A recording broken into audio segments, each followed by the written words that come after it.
Bonjour à toutes et à tous, j'espère que vous allez bien. Bienvenue dans ce live du vendredi 22 août. Salut Quentin, salut Flamand Rose, salut Éponine, salut Dagdeg. Comment est-ce que ça va de votre côté? Est-ce que vous êtes... Hey, salut Takilo, salut à toi aussi. Est-ce que vous êtes prêts à continuer le guet vers la terre pure de Ronen?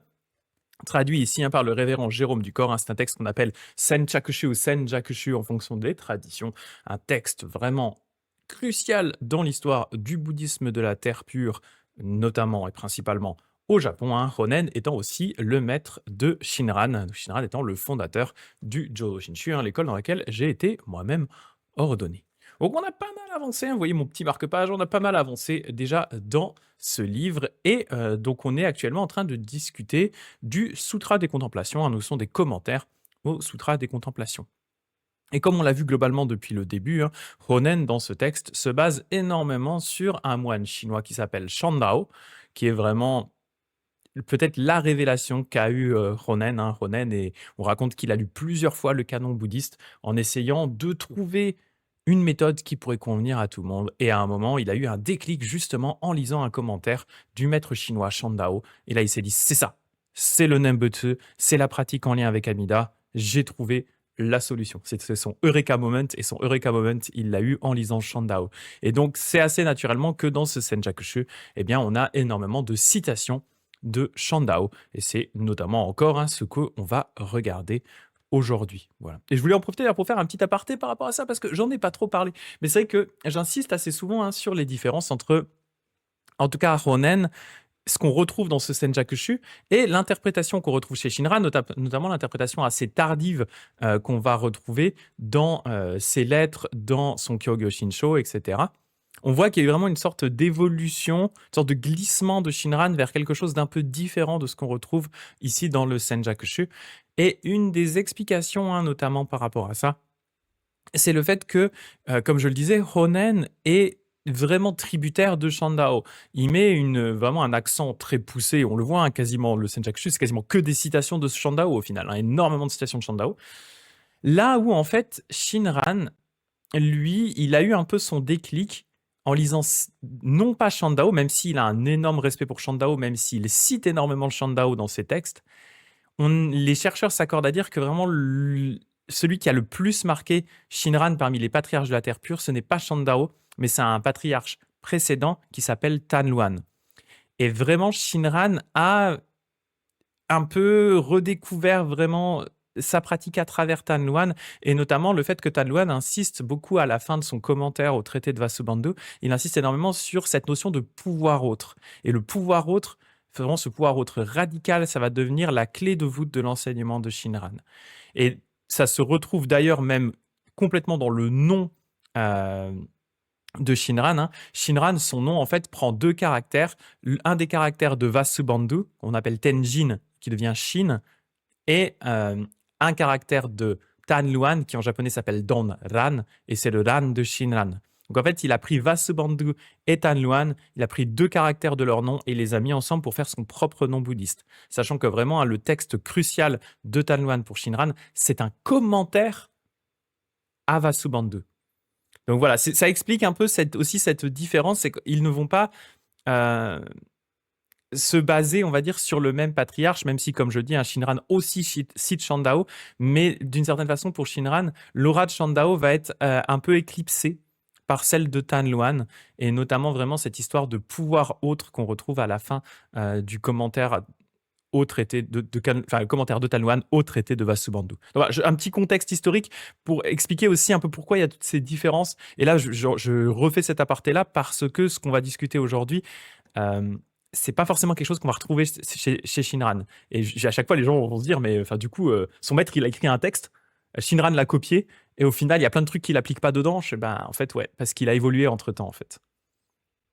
Tu penses commenter en live le commentaire au traité? Ouais, je pense qu'il faut qu'on le fasse. Ouais, je pense qu'il faut. Alors, c'est pas le texte le plus facile de la Terre, mais je pense que ce serait bien qu'on le fasse. On l'a en français, donc ce serait un peu dommage, effectivement, de s'en priver. J'avoue. Je sais juste pas s'il est dispo au format PDF. Salut Kyoshigeki. Je suis pas certain. Je sais plus parce que c'est les éditions Les Belles Lettres. Et je sais pas s'ils produisent les PDF aussi. Il faudra que je regarde. Parce que c'est vrai que c'est quand même plus agréable, hein, ce qu'on fait là en ce moment en utilisant les PDF, plutôt que ce que je faisais avant avec la caméra du dessus sur le texte où c'était un peu flou, c'était pas très agréable à lire. Et puis même pour moi, c'était un peu galère à faire aussi. Donc je vais regarder, mais en tout cas, oui, il faudrait qu'on le fasse. C'est un des textes les plus cruciaux du Jodo Shinshu. En plus, je viens d'insister sur l'importance de Tanloan ici. Euh, En plus, on l'a en français. Franchement, ce serait dommage, quoi. Après, un petit DM, oui, oui. Accessoirement, t'as raison, en vrai, Pauline, hein. Je peux un petit DM et puis let's go. Je pense qu'il serait OK. Plus, d'une certaine façon, ça fait aussi de la pub au livre, hein, malgré tout, à ma très petite échelle. Mais ça aide voilà, à parler du livre et voilà. Et ceux qui sont intéressés, d'ailleurs, ont aussi envie de l'acheter. Donc, bon, c'est pas mal, quoi. Même si je sais qu'en plus, Jérôme Ducor, il fait pas du tout ça pour l'argent, il s'en fiche, hein. Il fait vraiment ça pour partager le Jodo Shinshu. Donc, clairement, ça peut être intéressant, quoi. Donc, je vous montre où on en était. On en était donc Sutra des Contemplations, toujours partie 3. D'ailleurs, beaucoup de, c'est vous, je vais aussi insister là-dessus, pas mal effectivement du texte est consacré au Sutra des Contemplations, ce qui peut paraître parfois un petit peu démesuré, compte tenu du fait que pour Shinran, le sutra principal, c'est réellement le grand sutra d'Amida et pas le sutra des contemplations. Là, c'est vrai qu'ici, il y a une grosse partie du livre qui est consacrée au sutra des contemplations, mais c'est notamment parce que, effectivement, Shandao lui-même est connu pour ses commentaires au sutra des contemplations. Mais c'est pas déconnant, compte tenu de l'importance qu'a Shandao pour Honen, que du coup, on ait des chapitres assez longs au final, ou en tout cas beaucoup de chapitres sur le sutra des contemplations. Voilà, petit aparté pour pareil redonner un petit peu de contexte à tout ça, quoi. Donc, Sutra des contemplations, partie 3, chapitre 3, passage montrant que le pratiquant du Nembutsu doit utiliser les 4 modes d'exercice. Oh, ça va faire de l'interro écrite là. De quoi on parle? Les hymnes de vénération de la naissance dans la terre pure de Shandao disent: en outre, j'exhorte à pratiquer selon les 4 modes d'exercice. Quels sont ces 4 modes? Il y a le mode respectueux. Ce mode consiste à s'incliner avec respect devant ce Bouddha, donc sous-entendu Amida ici, et l'ensemble des saintes foules, donc l'ensemble des bodhisattvas qui entourent ce Bouddha. Voilà ce que l'on entend par le mode respectueux. S'engager à ne pas cesser cette pratique jusqu'à la fin de sa vie, c'est le mode prolongé. Donc on aura l'occasion, Ronen va en reparler un petit peu. En fait, le 4e mode qui va pas être listé directement ici, en fait, c'est le mode prolongé. C'est qu'il est commun aux 3 autres modes. Donc voilà, il y a le mode prolongé, gardez en tête que ça fait partie des 4, quoi. Donc le fait de respecter jusqu'au bout de sa vie le Bouddha Amida, c'est le mode prolongé du mode respectueux. Le respect, c'est important. Eponine qui dit oh, faut travailler, c'est pas Jodo Shinshu. Ouais, on va en parler. Le mode exclusif. Ce mode consiste à prononcer exclusivement le nom de ce Bouddha, à commémorer exclusivement ce Bouddha et l'ensemble des saintes foules, en les contemplant exclusivement, en les révérant exclusivement et en les louant exclusivement, sans que d'autres actes ne s'y mêlent. Voilà ce que l'on entend par le mode exclusif. S'engager à ne pas cesser cette pratique jusqu'à la fin de la vie, c'est le mode prolongé. Et maintenant, le 3e, le mode ininterrompu. Et donc, comme je disais, le 4e, en fait, c'est le mode prolongé qui est commun à chaque fois. Le mode ininterrompu, ce mode consiste à les respecter continuellement en s'inclinant devant eux, en prononçant le nom, en célébrant leur louange, en les commémorant, en les contemplant et en produisant le vœu de naître dans la terre pure par le transfert des mérites, les pensées se suivant sans que d'autres actes viennent s'interposer. Voilà ce qu'on entend par le mode ininterrompu. En outre, les passions du désir et de la haine ne s'immiscent pas non plus dans la pratique. Si l'on commet une faute, on la confesse sans laisser passer un instant, une heure, ni un jour. Maintenir constamment cette pureté, voilà aussi ce qu'on appelle le mode ininterrompu. S'engager à ne pas cesser cette pratique jusqu'à la fin de la vie, c'est le mode prolongé. En outre, la définition essentielle de l'Ouest de Chien dit: la pratique est correcte seulement si elle est cultivée selon les 4 modes. Et après, il va revenir sur les 4 modes qui sont un peu les mêmes idées, mais on peut déjà commencer à parler de ces 4 modes. Ce que vous voyez ici, c'est que on va retrouver en fait d'une certaine façon certains de ces éléments chez Shinran et certains, on va clairement pas les retrouver. Le mode respectueux d'une certaine façon, oui, dans le sens où effectivement, on rend hommage à ce Bouddha. Pourquoi pas?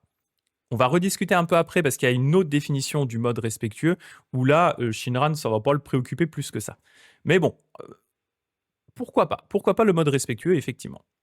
Le mode exclusif, là, Shinran serait également d'accord, hein, c'est le fait, effectivement, de vénérer uniquement le Bouddha Amida. Ça, Shinran, là-dessus, il est tout à fait d'accord. Hein, on parlerait, et d'ailleurs, la pratique exclusive du Nembutsu, c'est ça. Hein, on va commémorer uniquement le Bouddha Amida parce que, eh bien, on estime que c'est ce qu'il y a de plus efficace pour nous. Et plutôt que de nous disperser dans des pratiques multiples et des Bouddhas multiples, on va se centrer sur un seul Bouddha, qui est le Bouddha Amida, qu'on va commémorer exclusivement.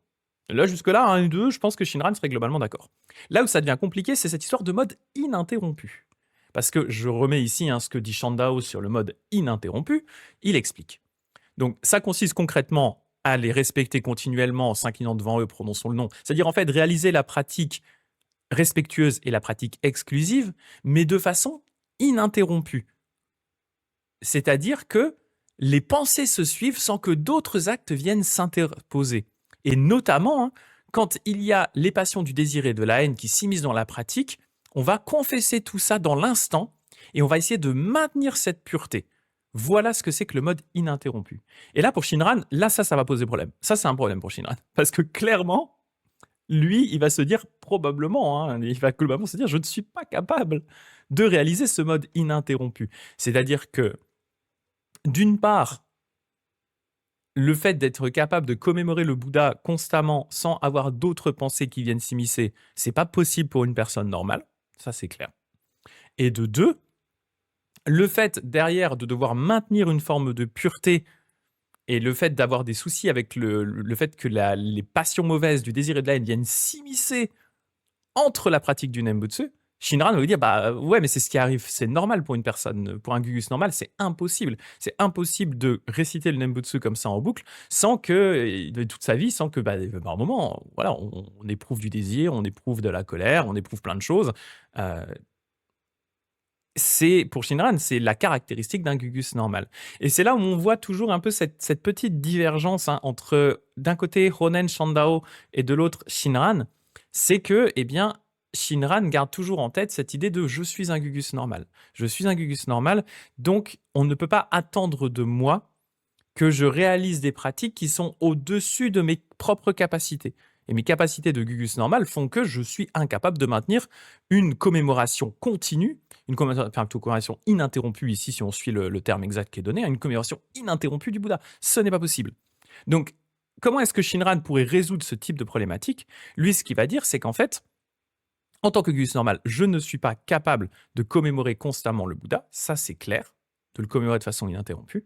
En revanche, le Bouddha, lui, il pense toujours à moi. Le Bouddha, il m'entoure toujours de sa compassion. Et en fait, pour Shinran, à partir du moment où on a eu l'expérience de Shinjin, donc cette expérience où on s'en est vraiment remis de tout cœur au Bouddha Amida, à partir de cette expérience-là, on n'a plus besoin de se préoccuper justement de maintenir cet aspect ininterrompu, tout simplement parce qu'en fait, c'est comme si le Bouddha était rentré dans notre cœur, qui nous a saisis, et c'est lui qui nous lâchera plus. Donc même si nous, eh bien, on repart un peu dans nos travers, le Bouddha, il nous a attrapés. C'est plus notre problème d'une certaine façon, devoir maintenir le Bouddha de façon ininterrompue, parce que c'est ça cette idée d'ininterrompu. C'est cette idée de dire, d'une certaine façon, j'attrape le Bouddha grâce à mon mode respectueux, grâce à mon embutsu, etc. Et je dois essayer de le maintenir sans le lâcher. Parce que d'une certaine façon, si des pensées mauvaises s'immiscent en moi, c'est comme si d'un coup, j'ouvrais ma main et que le Bouddha m'échappait. Et là, ouah, la panique, il faut que j'aille me confesser, c'est de galère et tout. Et hop, je dois essayer de le rattraper. Shinran, il dit, mais en fait, si vous faites ça, vous êtes toujours en train de calculer sur la base de vos propres forces. Gardez en tête que c'est pas vous qui attrapez le Bouddha, c'est le Bouddha qui vous attrape. Vous n'êtes pas capable de choper le Bouddha. En tout cas, pas vous avec vos forces de petit gugus normal. Vous devez vous laisser attraper par le Bouddha, pas l'inverse. À partir du moment où vous êtes laissé attraper par le Bouddha, vous n'avez plus besoin de vous stresser avec ces histoires d'ininterrompus. C'est pas votre problème. Ce qui va se passer, c'est que oui, bien sûr, vous allez réciter le Nembutsu, mais ce sera un Nembutsu naturel qui vient parce que vous savez que vous êtes entouré par la compassion du Bouddha, que le Bouddha, eh bien, vous embrasse en permanence, et donc vous avez envie de le remercier à chaque fois que vous repensez au Bouddha, mais c'est pareil, cette commémoration du Bouddha, elle va être naturelle. Ce n'est plus une commémoration forcée où vous êtes en train de vous dire vite, Namo Amida Butsu, Namo Amida Butsu, Namo Amida Butsu, Namo Amida Butsu, je dois dire le Bouddha. Non, là, c'est juste de temps en temps, effectivement, dans la vie de tous les jours, eh bien, le Bouddha, la commémoration du Bouddha va surgir naturellement en vous.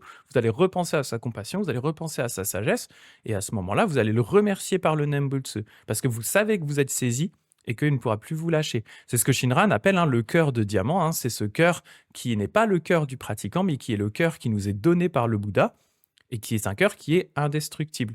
Donc on n'a pas besoin d'une certaine façon d'essayer en permanence de le renforcer et de le garder des problèmes par notre propre pratique. C'est déjà un cœur de diamant qui nous est donné par le Bouddha. Et pour illustrer ce que je vous dis là, je vais vous montrer un poème de Saichi qui a été un des poèmes les plus importants dans mon propre parcours Jodo Shinshu, qui est ce poème-là, et qui illustre très bien, je vais vous le montrer, qui illustre très bien la différence entre finalement Ronen et ce qu'on est en train de lire ici dans le Senjakushu vis-à-vis de ce mode ininterrompu, et ce qui va découler des enseignements de Shinran dans le Jodo Shinshu. Donc ce que je vais vous montrer là, c'est un poème de Asahara Saichi. Saichi, c'est ce qu'on appelle un myokonin, c'est-à-dire c'est une personne qui est considérée comme une sorte de saint dans le bouddhisme de Jodo Shinshu, mais ils ont la caractéristique, les myokonins, d'être illettrés ou quasi illettrés. Ce ne sont pas des chercheurs, ce ne sont pas des savants, ce ne sont en général pas des moines non plus, ce sont juste des gugus normaux. Par exemple, ça c'est Saichi. Et Saichi, c'était un humble fabricant de guetta. Voilà, c'était juste un petit fabricant de guetta qui a vécu de 1851 à 1933 dans la campagne japonaise. Il fabriquait des chaussures en bois japonaises, il travaillait le bois, c'est son métier. Et donc, Saichi, c'était un pratiquant très dévot du Jodo Shinshu. Et à chaque fois, ce qui se passait, c'est qu'il faisait ses guettas, et pendant qu'il faisait ses guettas, il pensait au Bouddha. Et dès qu'il avait un poème, une idée qui lui venait, il les notait sur les copeaux de bois des chaussures qu'il fabriquait. Et ensuite, à la fin de la journée, il récupérait tous ces copeaux, il les ramenait chez lui et il réécrivait ses poèmes au propre sur des petits cahiers d'écoliers. Petits cahiers d'écoliers qui ont été retrouvés et qui ont fait du coup sa renommée. Donc lui, il était semi-illettré dans le sens où il ne savait écrire que les kanas. Il ne connaissait pas les kanji. Et Saichi, je vous le montre ici parce qu'il est, il est très cool. Saichi, il y a une statue, ça c'est dans son village natal, il y a cette statue de Saichi qui, vous allez voir, le représente bien sûr comme un pratiquant du Jodo Shinshu avec les mains en gassho. Et il y a même des gens qui lui offrent régulièrement des nenju en hommage. Mais eh bien, si vous regardez cette image, il y a quelque chose qui peut vous choquer un petit peu. Ce sont ces petites cornes ici. Et pourquoi est-ce qu'il a des petites cornes, Saichi? C'est pas parce que c'est, entre guillemets, un personnage vraiment très mauvais ou un gros démon, mais c'est tout simplement parce qu'en fait, et d'ailleurs je vais vous montrer le portrait en question. Attendez, je vais juste vous le retrouver. Ça. Je fais une petite digression, mais c'est assez lié, vous allez voir. Ça, la Saichi, est-ce que j'ai la belle image que je cherche? Voilà. Et bah, quand je tape à Sarah Saichi, c'est mon propre blog qui vient en premier, donc très bien. Alors attendez, par contre, ça m'a pas mis. Hop, est-ce que j'avais l'image? Ah voilà.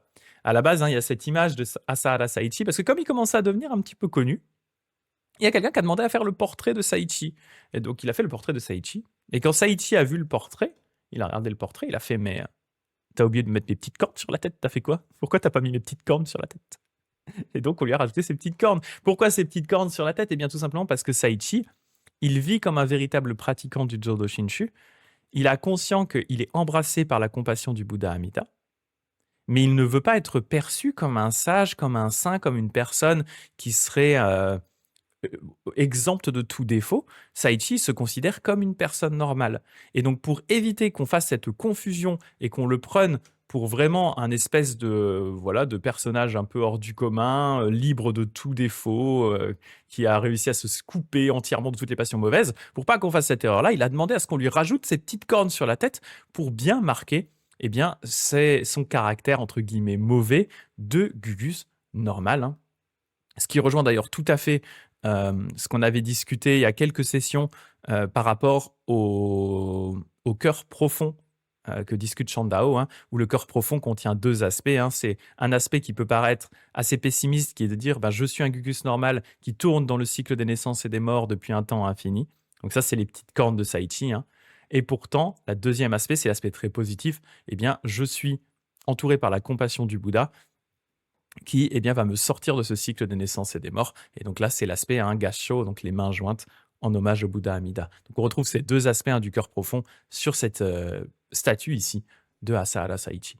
Bon, voilà, petite digression sur Asahara Saichi, mais pourquoi est-ce que je vous l'ai mis ici? C'est tout simplement parce que il a notamment un poème qui, moi, m'a énormément marqué. Il faut juste que je vous le retrouve.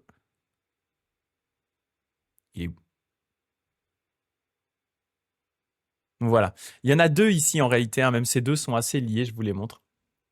Et il montre bien cette différence entre cette approche très Jōdoshu qu'on retrouve dans le Senjakushu, qu'on est en train de lire, et l'approche plus Jōdo Shinshu. Donc voilà un des poèmes, notamment un. O Saichi, est-ce que tu récites seulement le Nembutsu quand tu y penses? Que fais-tu quand tu n'y penses pas? Oui, eh bien, quand je n'y pense pas, il y a Namo Amida Butsu, juste pareil. L'unité de Ki et de Ho. Ki, c'est le pratiquant, la personne mauvaise. Et Ho, c'est le Dharma. Donc ici, Amida, c'est l'unité du pratiquant et du Dharma. Même ma pensée du Nembutsu vient de cela, comme je suis reconnaissant pour cette faveur. Namo Amida Butsu, Namo Amida Butsu. Donc ce qu'il est en train de dire ici, c'est que d'une certaine façon, qui, même quand il ne récite pas, même quand il ne pense pas au Nembutsu, ce qui montre bien que sa pensée du Nembutsu est interrompue, qu'elle n'est pas ininterrompue, contrairement à ce qu'on discutait juste avant. Et bien, quand il n'y pense pas, il dit, mais le Nembutsu est là pareil. Il y a toujours cette unité entre moi et Amida. Il y a toujours Amida qui est dans mon cœur. Il y a toujours Amida qui m'embrasse de sa compassion, même quand je récite pas le Nembutsu. Et au final, même quand je vais le réciter, eh bien, ça vient de là, ça vient du Bouddha, ça ne vient pas de mes propres forces. Et donc, il dit, comme je suis reconnaissant pour cette faveur. Et ensuite, il y a ce poème qui, pour moi, a été un déclic dans le Jodo Shinshu, parce que je l'ai lu, en fait, à une période où eh bien, j'hésitais un peu entre Jōdoshu et Jodo Shinshu. J'étais à une période où je récitais beaucoup le Nembutsu. Une période assez stressante en plus de ma vie, je venais de faire un déménagement, c'était un peu galère, on était en train d'aménager une maison, voilà. Mais je récitais beaucoup le Nembutsu. Et en fait, j'ai lu ce poème de Saichi, et c'est là où vraiment j'ai eu cette expérience de Shinjin, cette expérience de lâcher prise dans la compassion du Bouddha, là, vraiment ce qui m'a retourné, ce qui m'a amené vraiment 100% au Jodo Shinshu, c'est ce poème de Saichi. C'est la raison pour laquelle j'ai les poèmes de Saichi là, juste au-dessus de mon Butsudan. C'est une compilation de ses poèmes. J'ai même Saichi tatoué sur mes côtes, avec un de ses poèmes au-dessus. Pas celui-là, mais un autre. Et voilà le poème en question. Honen Shonin, donc celui qui a écrit le Senjakushu, l'auteur de Senjakushu, le maître de Shinran, Honen Shonin est réputé avoir récité le Nembutsu 60 000 fois par jour. Avec Saichi, ce n'est que de temps en temps. 60 000 fois par jour, et de temps en temps, ne sont qu'une seule et même chose, que je suis reconnaissant pour cette faveur, Namo Amida Butsu. Donc vous voyez ici, c'est intéressant parce qu'on aborde vraiment cette notion du côté, est-ce que le Nembutsu doit être ininterrompu, ou est-ce que c'est OK si notre commémoration du Bouddha est interrompue? Et Saichi, il nous dit, finalement, 60 000 fois, comme faisait Honen, donc vraiment la pratique ininterrompue du Nembutsu, et une fois de temps en temps, c'est la même chose. Parce qu'en fait, pour quelqu'un comme Saichi, et vraiment en se basant sur les enseignements de Shinran, c'est l'idée de se dire, je ne vais pas calculer. Je n'ai pas besoin de calculer mes Nembutsu. Le Nembutsu, il doit venir naturellement quand je sais que je suis embrassé par la compassion du Bouddha, quand je ressens cette compassion, naturellement, quand je me tourne vers le Bouddha, naturellement, je vais prononcer le Nembutsu. Et voilà, et dans la vie de tous les jours, typiquement, Saichi, il doit faire des getas, il n'a pas non plus que ça à faire, donc il bosse, il fait ses getas, et en fait, voilà, régulièrement, il repense à la compassion du Bouddha, et il va réciter le Nembutsu. Et pour lui, c'est la même chose, parce que son cœur s'est confié à Amida, donc qu'il le récite 60 000 fois de façon ininterrompue, comme propose Shandao et Honen, ok. Mais au final, pour lui, le simple fait de le réciter de temps en temps, c'est suffisant. Donc voilà, je trouve que ça illustre bien cette différence d'approche entre le Jōdoshu et le Jodo Shinshu, entre Honen et ce qu'on retrouve ici dans ce chapitre du Senjakushu qu'on est en train de regarder, et ce que va proposer Shinran à la place. Voilà, c'est une longue digression pour arriver à cette conclusion. Et je regarde Ponine qui dit les Myokonin me font toujours un peu penser à Sudipantaka, le disciple du Bouddha qui a atteint l'éveil en balayant. Oui, je suis assez d'accord. Et qui est très célébré dans le Chan pour sa simplicité d'esprit. Il y a un peu de ça aussi. Il y a vraiment un peu la même idée. Ouais. Des pratiquants très humbles et qui pourtant atteignent vraiment une profondeur dans les enseignements qui est vraiment incroyable, quoi. Donc voilà, c'était une petite digression pour vous parler de ce mode ininterrompu. Voilà. et le fait que dans le Jodo Shinshu, du coup, on ne se préoccupe pas de cette histoire de mode ininterrompu. Donc, il redonne derrière, hein, Shandao, une autre approche de ces 4 pratiques correctes. Il y a en un le mode prolongé. Donc, depuis la première production de la pensée d'éveil jusqu'à l'éveil proprement dit, on doit accomplir constamment les causes de la purification sans reculer jusqu'au terme. Donc, à nouveau, hein, vous voyez ici, sous l'angle Jodo Shinshu, en fait, on dirait, ben non, nous, on peut pas faire ça. Mais en réalité, c'est plus à partir de la première pensée d'éveil, mais à partir de l'expérience de Shinjin, eh bien, on ne peut plus reculer parce qu'on est embrassé par la compassion du Bouddha. C'est comme ça qu'on retournerait. Donc, ce mode prolongé, finalement, ce n'est plus de notre ressort, ce n'est plus à nous de maintenir ce mode prolongé parce qu'on n'en serait pas capable, mais c'est au Bouddha, finalement, d'assurer pour nous le mode prolongé. Parce que c'est à partir du moment où on s'en est remis à lui, comme explique Shinran, hein, qu'on est certain d'atteindre la naissance dans la terre pure, que plus rien ne peut nous couper de sa compassion. Donc c'est au Bouddha, c'est le Bouddha qui nous maintient, et c'est pas en nous maintenant que le Bouddha maintient lui-même le mode prolongé. C'est pas nous qui le faisons. En deux, le mode respectueux. Ce mode présente 5 aspects. Respecter le saint avec lequel on a des affinités. Ici, Amida, jusque-là, pas de problème. On ne tourne jamais le dos à l'ouest. Alors ça, c'est compliqué quand on doit se balader, hein. Que l'on marche ou que l'on soit debout, assis ou couché, mais on ne se tourne pas vers l'ouest quand on se cure le nez, quand on crache ou on fait ses besoins. Alors là, je pose une question aux pratiquants de la terre pure. Est-ce que vous avez vérifié l'orientation de vos toilettes dans la baraque?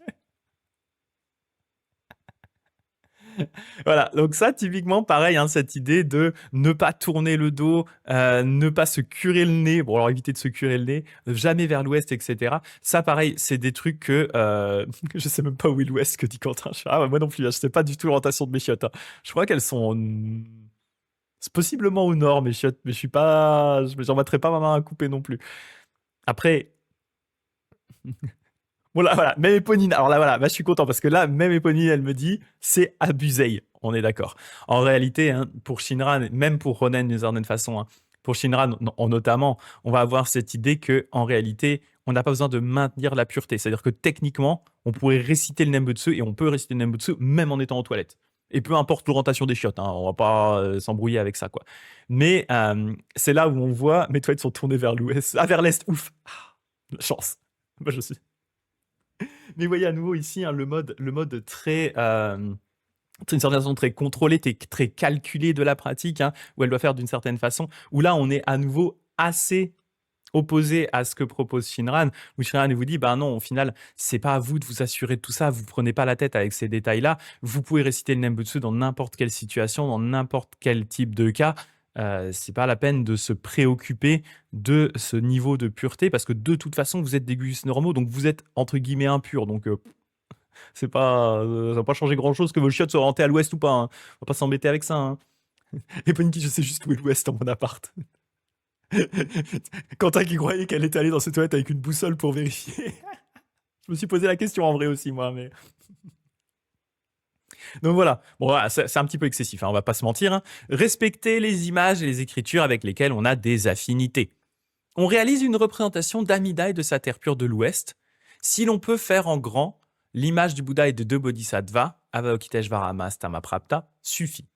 Pour les écritures, on conserve le sutra d'Amida, etc., dans un étui de 5 couleurs, c'est-à-dire vert, jaune, rouge, blanc et noir. On les lit pour soi-même et on les enseigne aux autres. Dans la pièce où sont installées ces images et ces écritures, aux 6 périodes, on fera les louanges et la confession des manquements aux préceptes, ainsi que les offrandes de parfums et de fleurs, en produisant spécialement le profond respect. Donc là, pareil, hein, on va vraiment dans le spécifique. Personne ne fait ça. Voilà, concrètement, hein, on ne s'embête pas non plus avec ce genre de détails, hein. Bien sûr, il y a certaines règles qu'on va respecter par rapport notamment au sutra. Typiquement, hein, on nous demande, nous, de ne pas poser les sutras par terre, à même le sol, par exemple. Et au Japon, c'est sûr qu'il y a beaucoup de sol partout, hein, concrètement, hein, vu que bon, il y a beaucoup de tatamis, etc. Donc, nous, on aurait tendance à poser ça éventuellement sur le sol, ce qui se ferait pas en France, hein, on le ferait quand même pas trop non plus. On dit non, typiquement par respect, ne posez pas les sutras par terre. Si vous avez un sac, par exemple, hein, posez vos sutras sur votre sac, ou si vous avez un petit, des fois, les gens trimballent justement un petit foulard pour poser les sutras dessus. Donc voilà, ne posez pas les sutras à même le sol. Donc voilà, faites juste, nous c'est ce qu'on dit, mais on va pas pousser le vice à garder nos sutras dans un étui de 5 couleurs et à faire les louanges et les confessions au manquement des préceptes. De toute façon, on suit pas les préceptes dans le Jodo Shinshu, donc le manquement aux préceptes, voilà quoi. On les prend pas, donc partant de là, on considère qu'ils sont caducs. Voilà. Mais à nouveau, Shandao écrit à une autre époque que Shinran et Honen, hein. C'est beaucoup plus ancien, et à son époque, voilà, il faisait très attention à ça. Là-dessus, même Honen va avoir une attitude beaucoup plus ouverte par rapport aux préceptes, hein, vu que, comme on le disait, il disait à ses disciples lui-même, en gros, si les préceptes sont un frein à votre pratique du Nembutsu, laissez-les tomber, ce qui est le cas de Shinran. Si au contraire, le fait de suivre les préceptes vous fait vous sentir mieux et facilite votre pratique du Nembutsu, dans ces cas-là, gardez les préceptes. Mais dans tous les cas, les préceptes ne sont pas l'élément important de la pratique, c'est le Nembutsu. Donc là-dessus, même Ronen serait d'accord.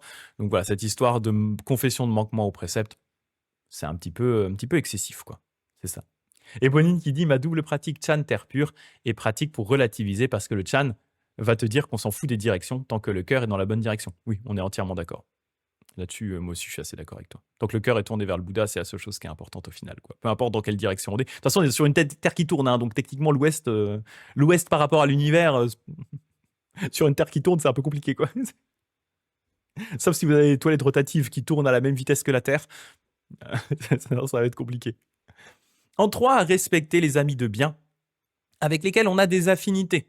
S'ils sont compétents dans l'enseignement de la terre pure, on viendra absolument les honorer depuis des dizaines de yojana ou des milliers de yojana, c'est-à-dire depuis des distances fabuleuses, pour les approcher personnellement et leur faire des offrandes. S'ils appartiennent à une autre voie, on produira une pensée générale de respect à leur égard. Même s'il y a des accords avec eux, on leur témoignera seulement un profond respect. Si l'on faisait preuve d'orgueil, la faute serait sans borne. On doit donc faire preuve d'un respect général, ce qui efface les obstacles de la pratique. Là-dessus, pareil, Shinran serait tout à fait OK. Là-dessus, il n'y a pas de discussion particulière, hein. Il y a vraiment cette idée que, avec peut-être la différence, c'est que le concept d'amis de bien, vraiment dans le Jodo Shinshu, hein, il dit respecter les amis de bien avec lesquels on a des affinités. C'est crucial dans le Jodo Shinshu. On considère que justement, nous sommes tous des compagnons de pratique, qu'il n'y a pas de réelle hiérarchie spirituelle entre les moines, nonnes, bonzes et les laïcs, on est tous au même niveau, on est tous des gugus normaux, on est tous tournés vers Amida, et donc on est des compagnons de pratique, on est des amis de bien, les uns pour les autres, et donc effectivement, hein, on doit respecter nos amis de bien, et voilà, on doit se tirer vers le haut les uns les autres, hein, on doit s'aider les uns les autres, on est des compagnons de pratique les uns des autres. Donc ça, on doit se respecter les uns des autres, et effectivement, aussi cette idée de respecter les autres écoles, même si on n'est pas d'accord, ça aussi, c'est un élément qui est important. Voilà. Donc il faut faire bien ça, bien sûr. Et il y a eu des dérives, hein, notamment à l'époque de Ronen et Shinran, hein, il y a eu des dérives avec leurs disciples, et après avec des disciples du Jodo Shinshu un peu après eux également, où étant donné qu'on préconisait la pratique unique et le tourner vers Amida, eh bien, il y a eu des cas où certains pratiquants prenaient ça trop au pied de la lettre et manquaient de respect aux autres Bouddhas, aux divinités Shinto, etc. Donc voilà, il a fallu recadrer, notamment Rennyo, un des descendants de Shinran, a dû pas mal recadrer tout ça en disant: les gars, arrêtez de faire n'importe quoi, on va avoir des problèmes. En plus, non seulement c'est pas bien, mais en deux, si vous commencez à faire n'importe quoi, c'est tout le monde qui va se faire taper dessus. Donc vous allez montrer le mauvais exemple et on va passer pour des boucs émissaires, ça va être encore un enfer. Donc s'il vous plaît, arrêtez. Mais voilà, c'est important de le préciser, hein, c'est pas parce que on a notre pratique à nous qu'on doit être irrespectueux envers la pratique des autres, même si voilà, on n'est pas forcément d'accord, même si c'est pas notre pratique. Voilà, il faut de tout pour faire un monde, donc respectez s'il vous plaît, quoi. C'est ça. Et Dagdag qui dit: arrivé au bureau, je vais aller m'enquérir de l'orientation des toilettes. Bonne journée, bah, bonne chance à toi. Si jamais tu leur demandes de tourner, hein, si c'est vers l'ouest, bien sûr, tu leur demanderas de pivoter les toilettes. Ça coûtera un peu, mais bon, c'est important. Ça va rester cette histoire. Et enfin, respecter les compagnons aux mêmes affinités que nous, c'est ça, hein, ce sont les condisciples de pratique, là-dessus on est aussi tout à fait d'accord. Certains ne peuvent pas accomplir la pratique individuellement à cause de la gravité de leurs obstacles, mais en s'appuyant sur un excellent ami de bien, ils pourront certainement l'accomplir. Il les secourra des dangers, les délivrera de leur fragilité en les aidant de ses propres forces. On doit apprécier profondément les bonnes affinités partagées avec ses condisciples. Là, ici, on va dire en En filigrane de ça, un petit peu caché en dessous de ce paragraphe, hein, se trouve bien entendu une référence à la classe inférieure de la classe inférieure qu'on a dans le Sutra des Contemplations, où c'est justement le cas d'un criminel qui a commis le mal toute sa vie, qui normalement aurait dû tomber dans les enfers et qui, au dernier moment avant de mourir, tombe sur un ami de bien qui l'encourage à réciter le Nembutsu et qui lui permet du coup de se tourner vers Amida et du coup d'atteindre la naissance dans la terre pure. Donc c'est vraiment cette idée, hein, on le voit ici, hein, certains ne peuvent pas accomplir leur pratique individuellement à cause de la gravité de leurs obstacles, mais en s'appuyant sur un excellent ami de bien, ils pourront certainement l'accomplir. C'est vraiment le sous-texte, hein, qu'on a ici, une paraphrase, en tout cas une référence assez semi-claire, on va dire, à ce passage du Sutra des Contemplations. Donc il faut respecter ses amis de bien, ses compagnons de pratique et éventuellement s'appuyer sur eux, hein. Par exemple, typiquement, moi je me suis beaucoup appuyé sur Saichi, hein. Saichi a été vraiment un modèle pour moi. Il n'a pas cherché, dans le Jodo Shinshu, on va pas forcément chercher nous-mêmes à devenir ce genre de personne, hein, parce qu'à nouveau, ce serait présumé de nos propres forces, mais eh bien, on va s'appuyer les uns sur les autres. Moi, je m'appuie beaucoup, par exemple, sur mon sensei Michael Conway, parce qu'il est beaucoup plus érudit que moi, et je l'admire beaucoup. Voilà. Mais lui, il va pas forcément se dire je suis ton maître, tu es mon disciple. C'est juste on est des compagnons de pratique. Moi, je le regarde comme mon maître parce qu'il m'influence positivement, il m'aide à aller de l'avant. Mais lui, il va pas se dire bah, je suis ton maître. Ça marche pas comme ça dans le Jodo Shinshu. On est des compagnons de pratique. On est des condisciples, hein, pour reprendre le terme de Shandao. On est des condisciples de pratique. Un petit peu différent. Et enfin, respecter les 3 joyaux. On devrait les respecter profondément, tant dans leur identité foncière que dans leurs caractéristiques distinctes. Mais j'en entrerai pas dans les détails, parce que le pratiquant superficiel ne récolterait pas le fruit de cette pratique. Je suis pas très sûr de ce qu'il entend par là, mais voilà, je ne sais pas trop. Par contre, les 3 joyaux sur leur forme tangible, de toute façon, pratiquant superficiel, c'est nous, hein, donc partant de là. Par contre, les 3 joyaux sur leur forme tangible procurent un très grand concours d'affinité aux consciences superficielles d'aujourd'hui. Voici quelques considérations. Donc là, il va parler des 3 joyaux, hein, les fameux 3 joyaux, le Bouddha, le Dharma ou la loi, ses enseignements, et la Sangha, la communauté de moines. Oui, le jeu n'entrerai pas dans les détails, ça vous embrouillerait, exactement. Du coup, j'ai pas les détails. Le joyau du Bouddha, sculpté dans le santal, tissé dans le brocart, modelé en terre, doré à la feuille, incrusté de jade, peint sur soie, gravé dans la pierre ou simplement tracé sur la terre. Toutes ces images sacrées doivent être très spécialement vénérées. Pour rappel, hein, il insiste là-dessus, c'est que bien sûr, si vous pouvez, autant faire la statue de Bouddha qui soit la plus belle et la plus riche possible, mais au final, si vous n'avez pas les moyens, un simple Bouddha tracé dans la terre fait aussi tout à fait l'affaire. Parce que sinon, ça exclurait des gens, hein, qui n'ont pas les moyens. Toutes ces images sacrées donc doivent être spécialement, très spécialement vénérées. Voir ces formes, même brièvement, efface les fautes et accroît les mérites. Mais si on les méprise un tant soit peu, le mal durera longtemps et le bien disparaîtra. Considérez seulement le visage du vénéré, c'est voir le vrai Bouddha. Donc tout simplement, hein, tournez-vous, aidez-vous de statues de Bouddha ou d'images de Bouddha dans votre pratique, hein. C'est pour ça qu'on a, nous, un Onai Butsu, donc ce qu'on appelle aussi Butsudan, un Onai Butsu, avec effectivement en général une statue du Bouddha Amida. Mais ça peut être aussi tout simplement dans le Jodo Shinshu une calligraphie, hein, d'une des formes du Nembutsu, hein, que ce soit Namo Amida Butsu, Namu Fukashi Ko Nyorai ou Kimyo Jijimpo Mugeko Nyorai, ce genre de voilà, toutes ces variantes du Nembutsu. C'est aussi possible parce que le nom du Bouddha est aussi le Bouddha. Ça représente le joyau du Bouddha. Le joyau de la loi, eh bien, le principe des écritures des 3 véhicules découle du plan de la loi, du Dharma Dhatu. Les mots qu'il exprime produisent les conditions de la délivrance. C'est la base des sutras, hein, c'est de nous délivrer de la souffrance. C'est pourquoi il faut particulièrement respecter les écritures. Leurs vénérables sutras doivent être recopiés parce qu'ils constituent le fond de surgit la sagesse. Notamment important de les recopier, hein, à l'époque où on ne pouvait pas forcément les imprimer. Il faut toujours les abriter dans un lieu purifié, les ranger dans les boîtes et les respecter scrupuleusement. Lorsqu'on les lit, le corps et les mains doivent être propres. C'est sûr que ça avait d'autant plus d'importance à une époque où le papier et les textes écrits étaient rares. Et il allait clairement pas avoir autant de copies de sutras, de chaque sutra, qu'il allait avoir de moines dans un monastère. Donc les sutras étaient des biens communs dont il fallait prendre extrêmement soin. Il fallait effectivement s'assurer de ne pas les abîmer parce qu'on avait les mains sales. Il fallait les mettre dans des boîtes pour bien les protéger, notamment des petites bêtes qui les mangent. Donc voilà, il faut faire attention à ces sutras. C'est sûr que bien sûr, nous, en tant que pratiquants plus modernes et ayant accès plus facilement aux sutras, moi, typiquement, ils sont simplement rangés dans une étagère, hein. Je ne vais pas aller m'embêter plus que ça. Le lieu n'est pas purifié, hein. C'est littéralement l'étagère qui est là derrière moi. Le lieu n'est pas purifié. Il n'est pas dans une boîte non plus, parce que bah, voilà, je l'ai reçu comme ça. Mais par contre, comme je disais, on essaie notamment de faire attention de ne pas les poser par terre par signe de respect. Donc nous, c'est plus comme ça qu'on va le faire. Voilà. Éponine qui dit: j'ai une calligraphie du nom du Bouddha réalisée par un professeur de méditation sur mon autel. Cela aide à la concentration lorsque je récite. Ouais, c'est très très bien une calligraphie du nom du Bouddha. C'est parfait aussi. Complètement. Complètement. Le joyau de la communauté, hein, du coup, c'est la Shanga. C'est l'ensemble des saints religieux, des bodhisattvas et même des violeurs de préceptes, les vilains. On doit produire une pensée de respect à leur égard sans faire naître l'orgueil. C'est-à-dire que même les personnes qui, eh bien, ne respectent pas les préceptes ou ne les ont pas pris, comme nous, eh bien, on doit les respecter. On ne doit pas produire de pensée d'orgueil à leur image, hein. C'est vrai que Shandao lui-même, étant un moine réputé qui respectait les préceptes, etc., il dit, bah voilà, regardez pas de haut les gens qui, pour une raison ou une autre, n'ont pas réussi à maintenir tous les préceptes. Il faut respecter toute la communauté bouddhiste, hein, et s'entraider pour se tirer vers le haut les uns les autres. Ensuite, le mode ininterrompu, hein, on revient dessus. Ce mode consiste à constamment commémorer le Bouddha par le Nembutsu et à former le vœu d'aller naître dans sa terre pure en y pensant tout le temps. Voilà, à nouveau, hein, on rejoint ici le poème de Saichi. Hein. Pour une personne normale, ce n'est pas possible de le faire tout le temps. On va le faire que de temps en temps, mais ce n'est pas grave. Prenons une comparaison. Supposons quelqu'un qui a été emmené en butin dans un pays étranger.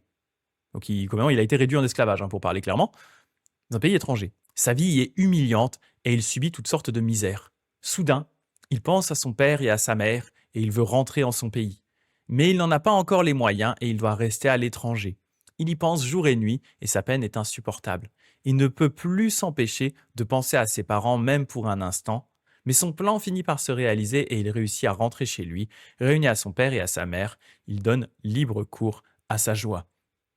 Le pratiquant est dans une situation identique. Par le passé, son cœur de bien a été troublé par les passions et ses accumulations de mérite et de sagesse se sont toutes évanouies. Longtemps entraîné dans le cycle des naissances et des morts, il n'avait plus la liberté de se contrôler. Toujours valet du roi marin, le tentateur, il s'est démené au sein des six destinées en souffrant dans son corps et dans son cœur. Mais maintenant, il a rencontré de bonnes affinités. Il entend soudainement qu'Amida, ce père compatissant, délivre les multitudes sans se départir de son vœu universel. S'empressant jour et nuit, le pratiquant produit donc la pensée de l'éveil avec le vœu d'aller dans la terre pure. C'est ainsi que sans relâcher son énergie, on doit se souvenir de la bienveillance du Bouddha et se demander pendant toute la vie comment lui rendre hommage. Donc à nouveau, on retrouve ici cet aspect très, très ininterrompu, très continu, hein, de la pratique, où là-dessus, à nouveau, un Shinran aurait quelques bémols à apporter, même si l'image de Shandao est très belle, hein, cette idée de dire, ben, on a comme cette nostalgie de la terre pure, hein, cette nostalgie du pays où on devrait être, pays qui est libéré de la souffrance, où on sera bien. Voilà. Donc effectivement, l'analogie tient la route, mais c'est tout simplement réaliste de la part de Shinran en disant ouais, mais nous, on ne peut pas le faire constamment. Donc, eh bien, on le fait de temps en temps quand on pense au Bouddha, mais ça ne change rien parce que le Bouddha nous a déjà saisis, donc il n'y a pas de souci. Et enfin, le mode exclusif. Ce mode consiste à exclusivement révérer Amida en aspirant à bonheur suprême, donc en aspirant à la terre pure. On ne doit simplement pas se consacrer à d'autres pratiques. La pratique quotidienne se bornera au Nembutsu et à la lecture de ses sutras, sans s'arrêter aux autres rubriques. Donc là-dessus, effectivement, Shinran serait également d'accord, hein. Pas de souci, effectivement, hein, la pratique consiste à réciter exclusivement le Nembutsu en pensant au Bouddha Amida. Après la lecture et la récitation des sutras, hein, il y a là-dessus Shinran mettrait quand même son bémol. Bien sûr, c'est intéressant de lire les sutras, il ne dit pas ne lisez pas les sutras, mais la lecture des sutras et la récitation de sutras en tant que pratique méritoire, c'est une pratique que Shinran lui-même va mettre de côté. On a un témoignage de Shinran par rapport à ça, hein, où je pourrais vous le lire rapidos. Attendez, je l'ai quelque part. Juste que je retrouve où. Le rêve de Shinran avec ça. Je sais plus où je l'ai mis. Est-ce que je l'ai mis dans mon commentaire au Shoshinge, ceux qui l'ont lu et qui s'en souviennent? Je ne sais plus ce que j'écris. Attendez, hein, bougez pas. Bougez pas, bougez pas. On va regarder si c'est là-dedans. Je ne sais plus. Sinon, je vous le paraphraserai, parce que je m'en souviens globalement. Alors, non, aucune correspondance, donc c'est mal barré. Bon, bah, je vais le paraphraser, c'est pas grave.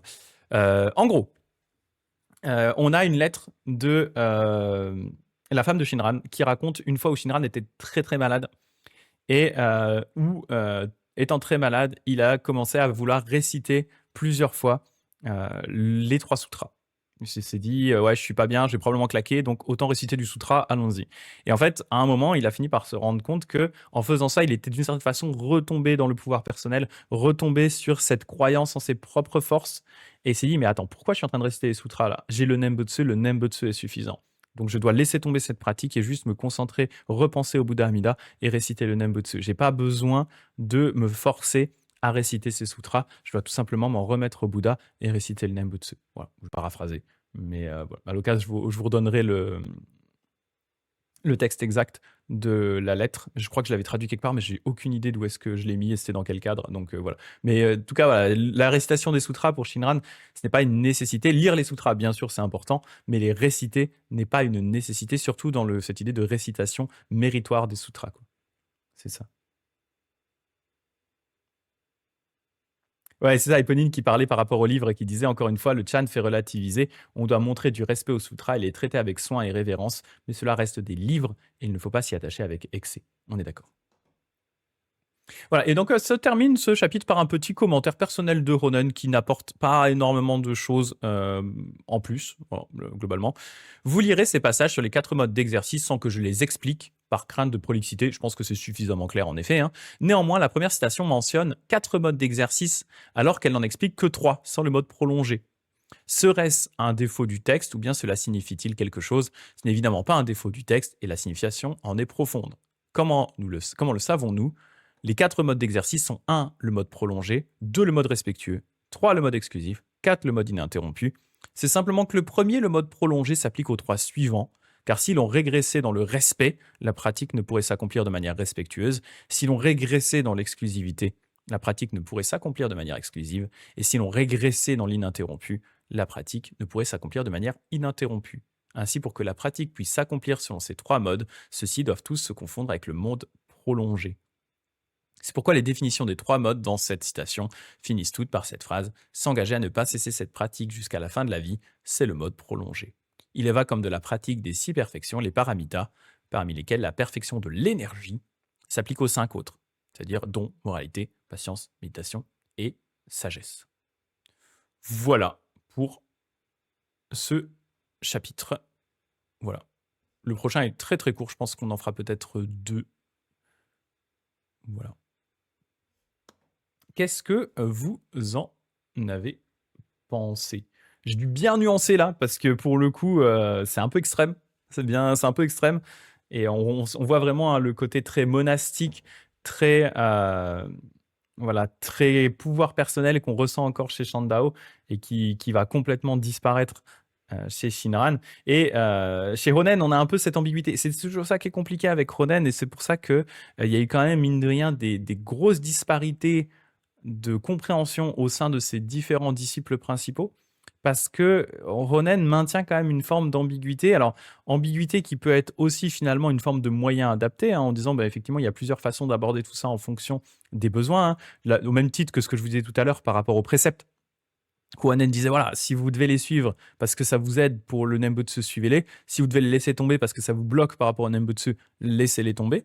Donc, et c'est vrai que cet aspect peut-être très adaptatif de Ronen et de ses enseignements en fonction de qui il avait en face font que on se retrouve vraiment avec des grands écarts assez importants au niveau doctrine de ses disciples directs. C'est même pas genre des trucs qui se sont faits beaucoup plus tard. C'est littéralement ses disciples directs qui avaient plusieurs compréhensions assez différentes du Nembutsu, notamment est-ce qu'un Nembutsu unique est suffisant ou est-ce qu'il faut le réciter tout le temps? Ce type de pratique. Quel est le plus important? Est-ce que c'est la récitation du Nembutsu ou est-ce que c'est la foi dans le Bouddha? Voilà. Et ce genre de questions vont avoir vraiment des réponses très différentes en fonction des disciples directs de Ronen qui vont fonder leurs propres écoles. Donc voilà. C'est intéressant de voir ça.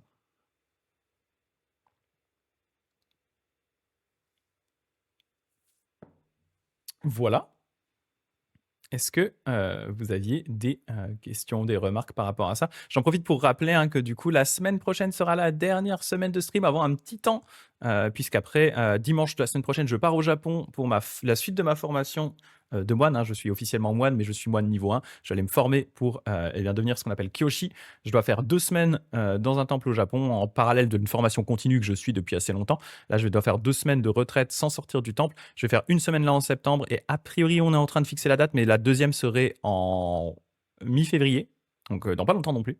Et suite à ces 2 semaines, voilà, je aurai quelques tests à passer et derrière, je pourrais avoir le grade de Kyoshi qui me permettrait, notamment si je voulais, hein, par exemple, d'avoir un temple ou ce genre de choses. Donc c'est du sérieux, mais voilà, du coup, je ne serai pas dispo pour les lives parce que je serai enfermé dans un temple pendant 1 semaine sans avoir le droit à mon téléphone, notamment.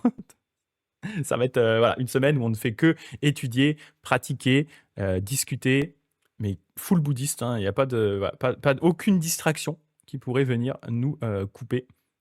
Et ça va être sympa parce que du coup, on va participer aussi à la liturgie du temple mère. C'est vrai que ceux qui vont des fois au temple mère, au Higashi-Onganji, on a par moment, enfin, vous pouvez voir de temps en temps, dans la partie un peu plus sacrée, hein, la partie où il y a vraiment les personnes enfin, les moines qui chantent, des moines qui sont habillés avec un kessa noir. Et en fait, ces moines avec un kessa noir, eh bien, ce sont ceux qui sont en formation au temple. Exactement ce que je vais faire du coup la semaine, enfin, du coup, pas la semaine directement prochaine, mais à partir du 4 septembre. Donc voilà, ça va être incroyable de pouvoir participer à la liturgie vraiment directement au cœur du Higashi-Onganji, au cœur du temple mère, qui est un des plus grands temples de Kyoto, hein, malgré tout. Il faut quand même se le rappeler. Ça va être quelque chose. Donc j'ai bien hâte. On va être, voilà, puis on va se concentrer sur le bouddhisme pendant vraiment une semaine complète. Avec toujours que des habits de moine, etc. On ne peut pas sortir du temple et tout. Donc ça va être top. Donc première semaine et après deuxième semaine, probablement mi-février, si la date est fixée, c'est ce qui m'arrangerait. En mode tryhard, ouais, ça va être ça. Ça va être ça. Donc on va même dormir dans un dortoir et tout avec plusieurs autres bonzes. Enfin, ça va être quelque chose. Je suis assez curieux de voir comment ça va se passer, notamment avec les difficultés de la barrière de la langue, hein. On aura des traducteurs avec nous, mais voilà, ça va être quelque chose. Heureusement, je parle un peu japonais, donc ça aide. Mais mon japonais est pas très loin d'être parfait. Et il est bien moins bon que mon anglais. Donc on verra. C'est ça. Et je regarde Eponine qui disait dans le bouddhisme Chan, donc Jingtu, on dirait qu'un Nembutsu récité avec sincérité et pleine conscience vaut plus que n'importe quelle action performative, se tourner vers l'ouest ou l'est, etc. Faite sans intention ou par habitude sans y mettre le cœur. Ouais, je vois, l'idée vraiment du placement du cœur est important. Ouais. Le fait vraiment de la sincérité de la pratique est important. Il y a un peu la même idée, hein, finalement. Sauf que nous, on va dire, c'est vraiment juste le fait de se tourner vers le Bouddha et de lâcher prise dans le Bouddha. Cette notion de lâcher prise est vraiment importante dans le Jodo Shinshu. Cette notion de naturel, hein, ce qu'on appelle le naturel jinen dans le Jodo Shinshu est importante. On va pas essayer de se forcer à réaliser ce type de pratique. On va tout simplement juste laisser le Bouddha pratiquer en nous. C'est ça qui est important dans le Jodo Shinshu. Voilà. All right. Bah écoutez, si c'est OK pour vous, je pense qu'on va tout simplement terminer par la petite session de méditation, hein. Ah oui, puis Tilly Bonnie dit on fait dans la quantité aussi, hein, c'est ça, mais c'est pour atteindre la qualité. La quantité compte uniquement parce que la répétition peut conduire à cette qualité. Ouais, je vois. C'est un peu cette idée on retrouvait ça chez Ronen aussi, hein, cette idée de Nembutsu Samadhi, vraiment cette espèce d'état méditatif atteint par la récitation multiple du Nembutsu, qui est récité le plus possible pour atteindre un état de samadhi, un état vraiment d'état méditatif poussé. Mais dans le Jodo Shinshu, on va pas partir sur cette idée-là. Ce qui est notamment, j'avais déjà expliqué, mais ce qui est la raison aussi pour laquelle nos Nenju de base n'ont pas un nombre fixe de billes, et ils n'ont pas beaucoup de billes parce qu'ils ne servent pas à compter les Nembutsu, ils servent juste à respecter le Bouddha.